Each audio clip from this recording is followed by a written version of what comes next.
The Scotland Yard has confirmed in the last 10 minutes or so that 20 fixed penalty notices will be issued today to people who broke lockdown rules in Downing Street.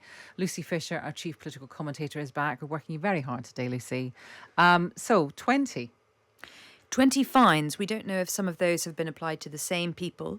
No names given out by Scotland Yard. But to me, one of the most interesting things is the ominous warning from them that there is still a significant amount of material to be assessed. So this is unlikely to be the last we hear about fines being imposed.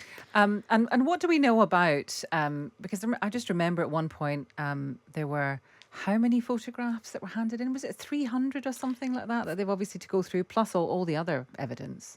Well, that's right. There is a lot to go through. That we know they've handed out more than 100 questionnaires. Last week, they confirmed that key witnesses were beginning to be interviewed in person.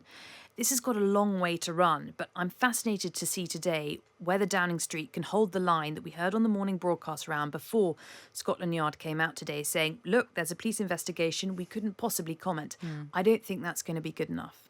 It's interesting because we had Will Quince said, so that was before I think we got this information, just before it. But they did not want to comment at all. But he talked generally about the number of emails that they were getting at the time of Partygate and how obviously that has dwindled now. So you're right, Lucy. It'll be very interesting to find out. This is the first phase, and let's see what happens next. And I mean, any idea about when we might hear about the next phase?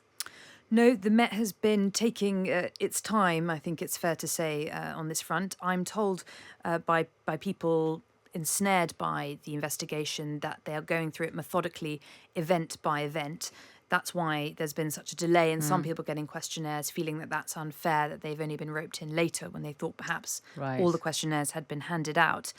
It's going to be a long process because, of course, don't forget, after the police inquiry concludes, Sue Gray has said that she will publish her full findings. So she'll need to review that and what she can put out into the public domain.